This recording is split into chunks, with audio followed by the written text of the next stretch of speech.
ने ये कहा है दिल से, मोहब्बत हो गई है तुमसे, हो मेरे जान मेरे दिल पर, थोड़ा इंतजार कर लो, मेरी धड़कनों को समझो, तुम भी मुझसे प्यार कर लो। एवरीवन, आई होप कि आप सब बहुत ही अच्छे होंगे। आज हम सभी क्लास 10th के फिजिक्स का पहला चैप्टर प्रकाश के परावर्तन और अपवर्तन के संपूर्ण ऑब्जेक्टिव प्रश्न, जिसको बोल सकते हैं मल्टीपल चॉइस प्रश्न यानी MCQ, इस पे चर्चा करेंगे और संपूर्ण रूप से ज्ञान को इकट्ठा करेंगे। आई होप कि आप सब इस क्लास को पूरा देखोगे और क्लास देखने के बाद एक लाइक तो ज़रूर करोगे। कंजूसई थोड़ा सा भी नहीं, मकचूसई थोड़ा सा भी नहीं। क्लास अच्छा लगे फिर उसके बाद आप कोई भी जवाब देना मेरे को। चलते हैं क्लास की ओर। फर्स्ट प्रश्न जो आपके बीच है कि गोलीय दर्पण की फोकस दूरी उसकी वक्रता त्रिज्या की डैश होती है।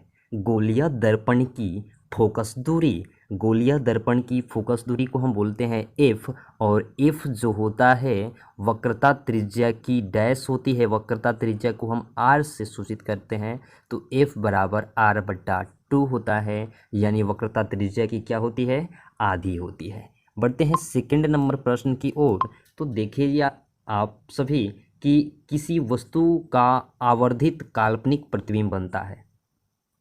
यानी प्रश्न नंबर जो 2 है इसमें बोल रहा है कि किसी वस्तु का आवर्धित काल्पनिक प्रतिबिंब बनता है, तो किसमें बनता है। आप प्यारे बच्चों हो, कमेंट करो, कमेंट करो आप सब की राइट आंसर क्या होगा। मेरे से बताने से पहले आप कमेंट कीजिए और बोलिए कि सर मुझे मालूम था।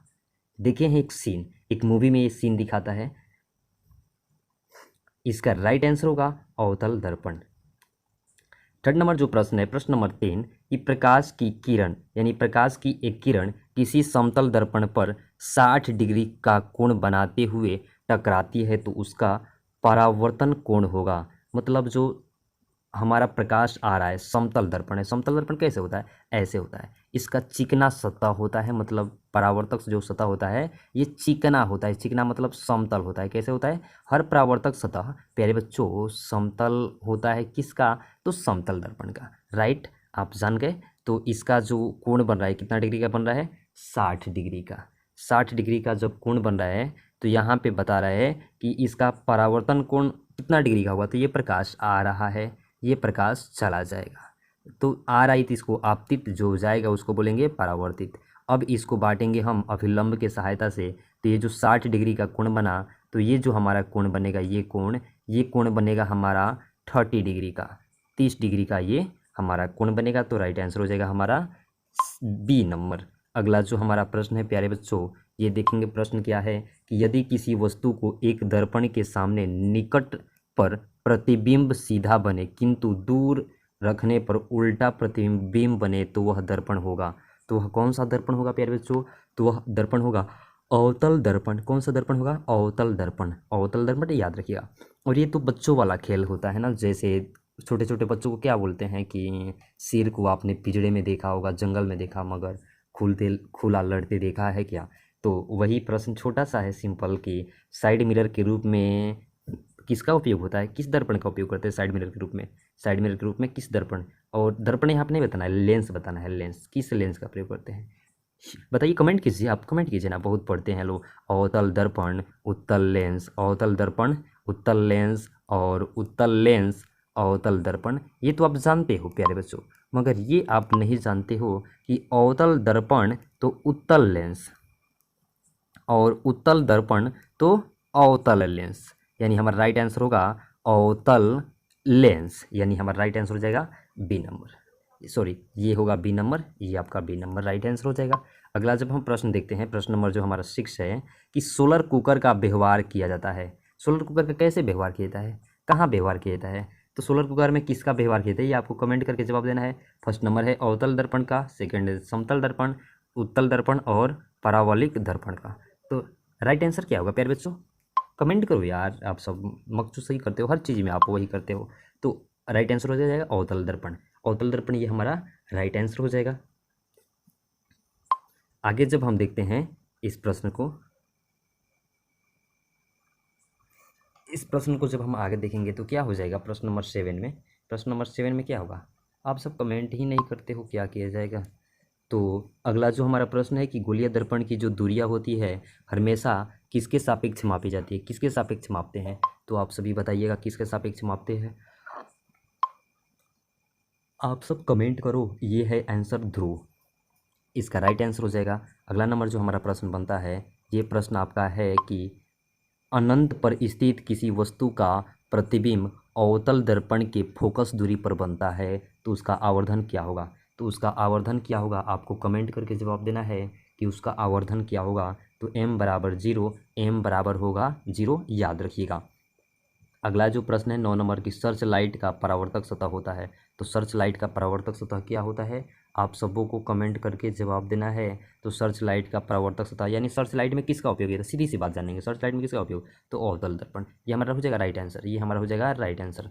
अगला जो हमारा प्रश्न बनता है 10 नंबर, इस 10 नंबर प्रश्न को हम देखेंगे कि राइट आंसर क्या होगा। तो 10 नंबर में दे रहा है प्रश्न में कि किस दर्पण में केवल आभासी प्रतिबिंब बनेगा। आभासी, आभासी जब बात आ गया ना प्यारे बच्चों, तो आप याद रखिएगा काल्पनिक। आभासी का मतलब काल्पनिक, और काल्पनिक क्वेश्चन बनता है उत्तर में, काल्पनिक क्वेश्चन बनता है उत्तर में। आप याद रखो, हमेशा याद रखो जीवन भर के लिए, सातों जन्म के लिए, कि ये होता है तो होता है। जैसे मूवी में दिखाई दी एक सीन, वैसे ही हमको याद रहता है, वैसे ही कि आप काल्पनिक प्रतिबिंब उत्तल दर्पण में बनेगा। कभी अचानक 100 में से एक बार चांस मिल गया तो अवतल में भी बन जाता है।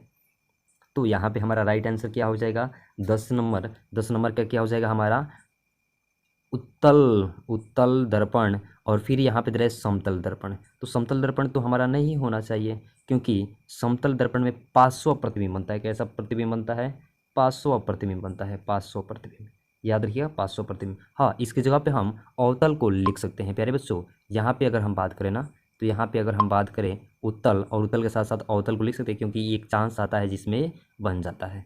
अगला जो हम 11 नंबर प्रश्न देखेंगे, तो समतल दर्पण में प्रतिबिंब की प्रकृति होती है।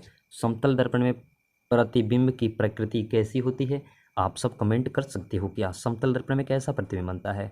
तो समतल दर्पण में आप जानो, आप हमेशा याद रखो मेरी बातों को, कि 500 प्रतिबिंब को 500 प्रतिबिंब को 100 में से कभी कभी ऐसा संभावना हो सकता है कि इसे हम काल्पनिक प्रतिबिंब भी मान लें, इसे काल्पनिक प्रतिबिंब भी हम मान सकते हैं।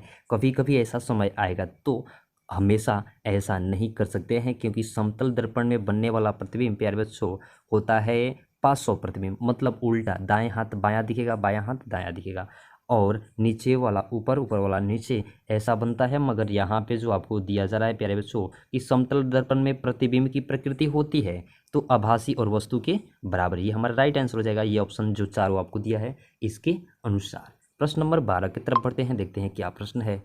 सीधी सी बात, बहुत छोटा सवाल कि 12 नंबर प्रश्न में कि प्रकाश के परावर्तन के कितने नियम होते हैं। ये तो हर छोटा बच्चा जानता है। अगर किसी बच्चा से पूछेगा प्रकाश परावर्तन कितने नियम, तो बोलेगा सर 2 होते हैं।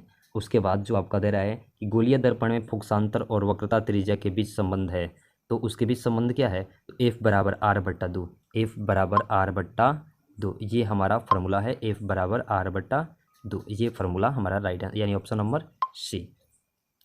अगला जो हमारा प्रश्न है, ये प्रश्न बनता है कि गोलीय दर्पण के में फोकसांतर एवं वक्रता त्रिज्या के बीच संबंध है। तो गोलीय दर्पण में फोकसांतर और वक्रता त्रिज्या के बीच कौन सा संबंध है, आप जानते हो कौन सा संबंध होता है। तो F बराबर R/2, ये तो जान गए, जो अभी कुछ देर पहले ही बताए हैं, जस्ट 1 मिनट पहले। तो आगे जो हमारा प्रश्न बनेगा 14 नंबर प्यारे बच्चों, कि परावर्तन के नियमों के आधारित होता है। मतलब जो परावर्तन, आखिर परावर्तन के नियम क्या है आप जानते हो। आप सबको अगर नहीं मालूम हो तो हम आपको एक शब्दों में, एक लफ्ज़ों में समझा दे रहे हैं। ये रहा मेरा समतल दर्पण, एक प्रकाश आया, इसे बोलेंगे आपतित किरण, ये चला गया, इसको बोलेंगे परावर्तित किरण। आया तो आपतित, चला गया तो परावर्तित, बीच में खींचते हम एक अभिलंब। तो हई जो कोण बनता है ना प्यारे बच्चों, यहाँ पे जो मेरा एंगल बन रहा है, यहाँ पे जो है एंगल बन रहा है, इस एंगल को बोलते हैं कोण आई, इसको बोलते हैं कोण आई बोलते हैं। और ये जो हमारा कोण बन रहा है, इसको बोलते हैं कोण आर, इसको बोलते हैं कोण आर। तो हमारा आता है क्या, ई है कोण आई और ये है कोण आर। तो प्यारे बच्चों हम इसको लिखते हैं क्या, सीधी सी बात आप याद रखिएगा कि कोण आई बराबर कोण आर। मतलब आपतन कोण बराबर परावर्तन कोण। देखिए कहीं दिया है तो हाँ दिया है आपको 1 नंबर में कि आपतन कोण बराबर परावर्तन कोण, ये आप याद रखिएगा। और जस्ट बी नंबर जो ऑप्शन दिख रहे हो आप प्यारे बच्चों, बी नंबर जो ऑप्शन दे रहा है कि परावर्तन कोण बराबर अपवर्तन कोण, ये कभी नहीं होगा क्योंकि प्रकाश के अपवर्तन में ये नियम होता है, लेकिन इसमें भी थोड़ा सा चेंजिंग होता है। अगला जो हम देखेंगे प्रश्न नंबर 15 सिंपल सवाल है, सिंपल, कि हवा यानी निर्यात वास्तव में होता है कि वैसी स्थान जहाँ पे हवा की मात्रा न हो, न्यूनतम हो, उसे निर्वात बोलते हैं। लेकिन यहाँ पे जो आपको दिया है उसके अनुसार चलेंगे। हवा यानी निर्वात में प्रकाश की चाल होती है। चाल क्या होती है? तो 3 × 10⁸ मीटर पर सेकेंड, यानी हमारा राइट आंसर हो जाएगा ऑप्शन नंबर ए। यहाँ पे दिया है 3 × 10⁸ सेंटीमीटर पर सेकेंड, यहाँ पे दिया है 3 × 8 और मिमी यानी मिमी सेकेंड, और फिर यहाँ पे दिया 3 × 10⁸ किलोमीटर पर सेकेंड। अब यहाँ पे ऑप्शन आपको 4 मिला है कि 3 × 10⁸ मीटर पर सेकेंड, और 4 ऑप्शन में से आपका राइट आंसर क्या हो जाएगा? हमारा राइट आंसर अभी हम आपको बता चुके हैं कि right answer option number A होगा। और बात करें हम आपके लिए तो सीधी सी बात, आपको हम प्रश्न बढ़ते हैं 16 नंबर की ओर, तो बताते हैं कि गोलीय दर्पण की परावर्तन पृष्ठ की वृत्ताकार रेखा का व्यास कहलाता है। ध्यान से सुनिएगा, गोलीय दर्पण के परावर्तन यानी गोलीय दर्पण के परावर्तक पृष्ठ की वृत्ताकार सीमा रेखा का व्यास कहलाता है। क्या कहलाता है?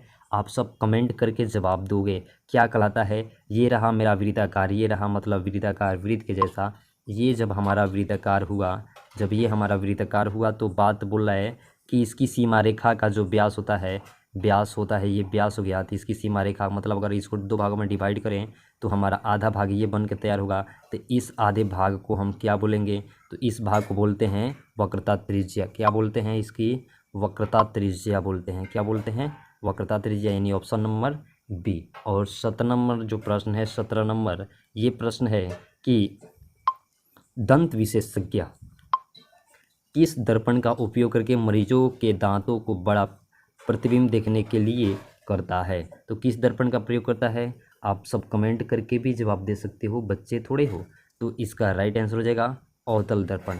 अवतल दर्पण हमारा राइट आंसर हो जाएगा। प्रश्न नंबर आपका 18 जो है प्रश्न, ये प्रश्न को देखेंगे कि यदि किसी बिंब का प्रतिबिंब का आवर्धन ऋणात्मक हो तो उस प्रतिबिंब की प्रकृति होती है। मतलब जो प्रतिबिंब बन रहा है, बिंब मतलब होता है वस्तु, प्रतिबिंब मतलब होता है छाया, यानी जो बन रहा है उसका आवर्धन माइनस में है। आवर्धन यानी आवर्धन जो है वो माइनस में है, तो उसका जो प्रतिबिंब का जो स्थिति होगा वो कैसा होगा? मतलब जो उसका एम है वो एम जो है माइनस है, तो उसका प्रतिबिंब कैसा बनेगा? तो हम सबको याद रखना है वास्तविक और उल्टा बनेगा, वास्तविक और उल्टा बनेगा। क्योंकि आप सबको बता दूं, आप सबके जानकारी के लिए, कि अवतल दर्पण उत्तल दर्पण में चिन्ह परिपाटी पढ़ा जाता है, वहाँ पे ये आएगा। जस्ट उसके बाद आता है आवर्धन, उसी टॉपिक में इसको हम बड़ी विस्तार से समझेंगे। अगला प्रश्न बढ़ते हैं हम प्रश्न नंबर 19 की तरफ। तो यहाँ पे प्रश्न है कि निम्नलिखित में से कौन उत्तल दर्पण की फोकस दूरी है जिसकी वक्रता त्रिज्या 32 सेंटीमीटर हो। वक्रता त्रिज्या 32 सेंटीमीटर हो और इसका ज्ञात करना है एफ, और हम ज्ञात करेंगे इसका एफ उत्तल दर्पण की फोकस दूरी। उत्तल दर्पण की फोकस दूरी जब हम देखें तो यहाँ पे हो जाएगा उत्तल दर्पण की फोकस दूरी जो होता है एफ में होता है, यानी प्लस में। अब प्लस में आपको दिया है, और हम उत्तल दर्पण का जो बात है तो ये किस में होगा? प्लस में होगा। और जैसे ही प्यारे बच्चों प्लस में होगा तो हमारा राइट आंसर बनकर तैयार हो जाएगा ऑप्शन नंबर सी, यानी +16 सेंटीमीटर। अगला जो प्रश्न है कि नई कार्तिकीय चिन्ह परिपाटियों के अनुसार दर्पण के सामने रखे गए बिंब का दूसरी दूरी यानी बिंब दूरी ली जाती है। मतलब जो चिन्ह परिपाटी बनता है उस चिन्ह परिपाटी में जो बिंब होता है उस बिंब की दूरी को कैसे लेते हैं? धनात्मक में, ऋणात्मक में, या कभी धनात्मक हो सकता है या कभी ऋणात्मक होता है। मतलब कोई भी आप चिन्ह परिपाटी में आप जाओगे तो ये कैसे मिलेगा? तो हमारा राइट आंसर क्या हो जाएगा? राइट आंसर हो जाएगा बी, यानी ऋणात्मक होता है। सीधी सी बात है, इसमें कोई तामझाम करने वाली बातें नहीं है। अगला जो हम प्रश्न देखेंगे प्रश्न नंबर 21। तो प्रश्न नंबर 21 में क्या दे रहा है कि निम्नलिखित में से किस दर्पण को फोकस दूरी धनात्मक मिल होती है? तो किस दर्पण की फोकस दूरी धनात्मक होती है? किस दर्पण की फोकस दूरी धनात्मक होती है? आप सब कमेंट भी कर सकते हो, आप सब कमेंट भी कर सकते हो। राइट आंसर हो जाएगा उत्तल दर्पण, उत्तल दर्पण। अगला जो हमारा प्रश्न है, प्रश्न नंबर 22, कि कौन सा दर्पण आमतौर पर वाहनों के पीछे देखने के दर्पण के रूप में प्रयोग किया जाता है? यानी किस दर्पण का प्रयोग किया जाता है वाहनों के पीछे के दृश्य यानी साइड मिरर के रूप में? किस दर्पण का प्रयोग किया जाता है? तो उत्तल दर्पण का, उत्तल दर्पण का प्रयोग किया जाता है। अगला जो हमारा प्रश्न बनता है प्रश्न नंबर 23। प्रश्न नंबर 23 को हम सभी देखें और इसमें क्या होता है कि दर्पण के सामने किसी की दूरी पर स्थित वस्तु का प्रतिबिंब सीधा होता है तो वह दर्पण होता है। तो वह दर्पण कौन सा होगा? तो वह दर्पण कौन सा होगा? आप सब कमेंट करो। केवल केवल केवल तो केवल उत्तल दर्पण, केवल तो केवल उत्तल दर्पण। अगला जो हमारा प्रश्न बनता है ये प्रश्न है 24 नंबर प्रश्न, कि किसी कार का अग्रदीप में प्रयुक्त दर्पण को कौन सा दर्पण से होता है? मतलब ये जो आप दर्पण रखे हो ये कौन सा दर्पण, यानी कौन सा जो बोला जाए आपको कि किस किस कार के अग्रदीप, अग्रदीप मतलब आगे के हेडलाइट में किस दर्पण का प्रयोग होता है? तो इसमें किस दर्पण का प्रयोग होता है? आप सब कमेंट करके जवाब दे सकते हैं। तो अवतल दर्पण का प्रयोग होता है, अवतल दर्पण का प्रयोग होता है। अगला जो हमारा प्रश्न है कि प्रकाश की किरण गमन होती है, प्रकाश की किरण गमन होती है। तो प्रकाश की किरण गमन कैसे होती है? सीधी सी बात है, प्रकाश की किरण कैसे गमन करती है? तो प्रकाश की किरण जो होती है ये हमेशा सीधी रेखा में गुजरती है, 180 डिग्री के कोण पर गुजरती है, 180 डिग्री के कोण पर गुजरती है। अगला जो हमारा प्रश्न है कि दाढ़ी बनाने में किस दर्पण का उपयोग होता है? तो दाढ़ी बनाने में किस दर्पण का उपयोग होता है? आप सब जानते हैं कौन सा दर्पण का प्रयोग होगा? अवतल दर्पण का प्रयोग होगा, अवतल दर्पण का प्रयोग होगा। और अवतल दर्पण का यहाँ पे हम प्रयोग कर दिए। समतल दर्पण की फोकस दूरी, समतल दर्पण की फोकस दूरी होती है। समतल दर्पण की फोकस दूरी कैसी होती है? आप बता सकते हो कमेंट करके, क्योंकि आप बहुत तेज हैं लोग। तो समतल दर्पण में जो फोकस दूरी होती है ये होती है शून्य। कितना होता है? शून्य। क्योंकि यहाँ पे यहाँ पे हम शून्य नहीं लेके हम लोग ले लेंगे अनंत। हम लोग का राइट आंसर हो जाएगा अनंत, हम लोग का राइट आंसर हो जाएगा अनंत। गलती हो गया उसके लिए सॉरी, आप गुस्सा ना करना। अगला जो हमारा प्रश्न बनता है प्रश्न नंबर 28, की अवतल दर्पण के सामने वस्तु को कहाँ रखा जाए कि प्रतिबिंब उल्टा, वास्तविक और समान आकार के बने? अगला जो हमारा 28 नंबर प्रश्न है कि अवतल दर्पण के सामने वस्तु को कहाँ रखा जाए ताकि प्रतिबिंब उल्टा, वास्तविक और वस्तु के ही समान, यानी जो वस्तु होगा उसी के बराबर बने। तो इसका राइट आंसर हो जाएगा वक्रता केंद्र पर, वक्रता केंद्र पर। अगला जो हमारा प्रश्न है ये प्रश्न है आपका कि उत्तल दर्पण से बना काल्पनिक प्रतिबिंब होता है। तो इसका राइट आंसर क्या हो जाएगा? इसका राइट आंसर हो जाएगा ऑप्शन नंबर ए। और 30 नंबर जो प्रश्न है कि एक गोलीय दर्पण की फोकस दूरी प्लस 20 सेंटीमीटर है तो वह गोलीय दर्पण कैसा होगा? यानी वह गोलीय दर्पण कौन होगा, क्या होगा, ये जवाब देना है। तो ये हमारा हो जाएगा उत्तल दर्पण होगा, उत्तल दर्पण होगा। अगला जो हम प्रश्न देखेंगे, अगला प्रश्न, ये प्रश्न क्या है हमारा, इसको हम लोग देखेंगे। प्रश्न नंबर 31, ये क्या बोल रहा है आपको कि अवतल दर्पण की फोकस दूरी, अवतल दर्पण की फोकस दूरी होती है। तो अवतल दर्पण की फोकस दूरी क्या होती है? आप सब जानते हो ऋणात्मक होती है, एफ जो है माइनस में होता है। अगला 32 नंबर जो प्रश्न है कि किसी अवतल दर्पण की फोकस दूरी एफ और उसकी वक्रता त्रिज्या आर है तो निम्नलिखित में से कौन सा संबंध सही है? कौन सा संबंध सही है? यहाँ पे हम लोग का राइट आंसर हम लोग का दिया है एफ बराबर आर और आर बराबर 2f बराबर r3 और फिर दिया है आर बराबर r/2। तो यहाँ पे हमारा राइट आंसर हो जाएगा option number B, option number B ये राइट आंसर हो जाएगा। और 33 नंबर जो हमारा प्रश्न है, ये 33 नंबर प्रश्न एक बहुत ही 33 नंबर प्रश्न में एक आपको जो चीज़ मिलेगा यहाँ पे देख लीजिएगा प्यारे बच्चों कि 1/f माइनस 1/u बराबर 1/f, और यहाँ पे जो आपको दे रहा है 1/f प्लस 1/u प्लस 1/4। तो हमारा राइट आंसर क्या हो जाएगा? आप सब कमेंट कर सकते हैं। इसका राइट आंसर हो जाएगा option number D, option number D 1/v plus 1/u plus 1/f हुआ है। ये हमारा हुआ राइट आंसर। प्यारे बच्चों, तुम मेहनत कर, जिद मत हार, हौसला रख, मंजिल मिलेगी, मंजिल